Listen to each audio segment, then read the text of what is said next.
So now is our time to start with FCAW, or flux core arc welding. You're going to be using the bigger machine in your booth. It's on wheels, and it's either going to be a Miller 252 or a Miller 350P. They're all going to run about the same though, okay? And when we turn on the machine, there's an on-off switch here in the front, and that will eventually turn on the machine. It takes a second to go through a little startup cycle, but eventually you're going to see volts and wire feed. Flux core arc welding is a constant voltage process where we are going to set the voltage, and the machine's going to try and stay at whatever voltage you set it at. Let's put it at 23. And then it'll also adjust its amperage depending on your stick out and your wire feed. And we're going to put this at 300. So that would be a good starting point for your flux core settings, but let's go ahead and dive inside the machine. All right, the inside of this machine has two sets of drive rollers. You have a tensioner on the first one and a tensioner on the second one. Both those tensioners should be relatively loose for flux core arc welding. Right now, when you open up your machine, I would start it with around a 2, and you can kind of see that there's a 3 and a 4. And we can twist it a little bit looser until we hit 2. When you start feeding the flux cord and you notice it's not coming out smoothly, maybe it's starting to stutter a little bit, then you can increase that tension just a little.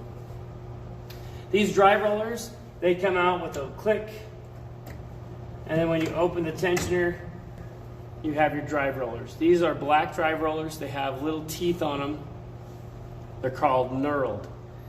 And flux cord is actually a tubular wire, and if we had the other drive rollers, then it would crush it. These drive rollers are a little bit softer, but they grip it with these little teeth to help push this tubular wire through the machine. Lock those in place. The flux cord wire we're using is 0.045, and we have 0.045 diameter drive rollers to fit with it. You also want to take a look at where the gun meets in the machine. Sometimes the gun can get knocked out a little bit. So you want to make sure that gun is properly seated all the way in, and that you tighten down the adjusting screw here. This is the end of the gun. It has a nozzle on the end. Oftentimes the end of that nozzle will get a lot of spatter inside it. That will affect gas flow. So you always want to take your welpers, your welding pliers, and periodically clean that out, at least once a class period, if not twice. Next, you'll have a contact tip. Use your welpers to loosen it up a little bit.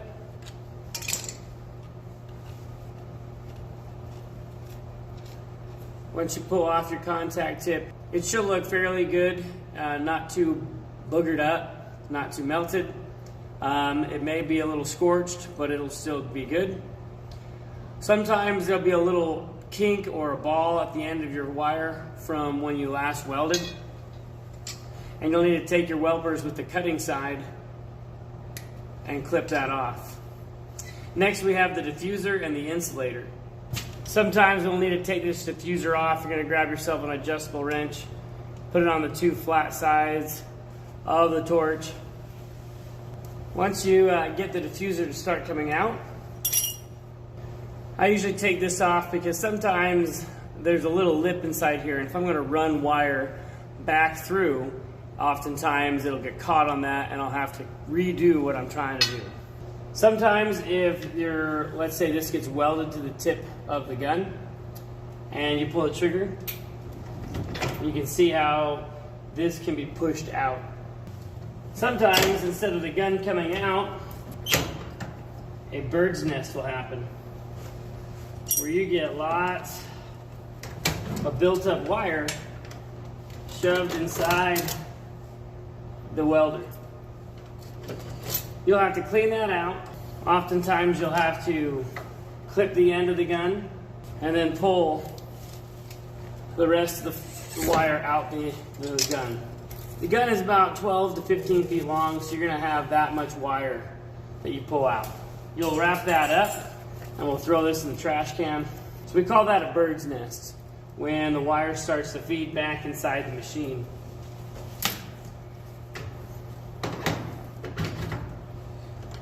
Tighten that back down onto the gun. You can see we have this kinked up wire right here. Well, that's not going to go straight through there either. So I'm going to open up both sets of drive rollers.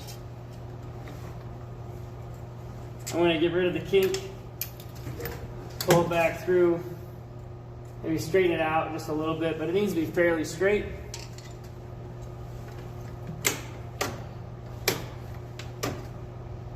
I'm going to use my finger, guide the wire. Now, your welder may only have one set of drive rollers, and that's fine.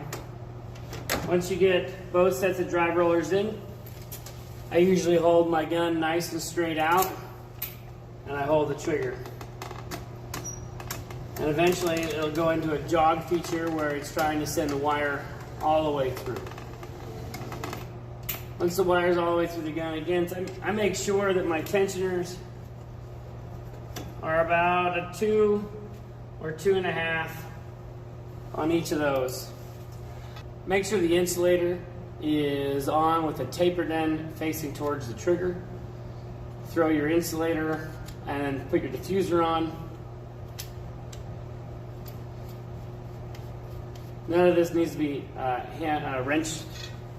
Put your contact tip back on. Again, if you need a new contact, make sure that it says 0.045 on it, so it'll match the wire diameter of flux cord that we have.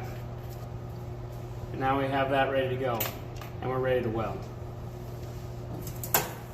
The reason why we chose these settings of 23 and 300 is we have a chart up on the wall by the bandsaws that has a list of different material, different wires, different wire diameters, and different thicknesses.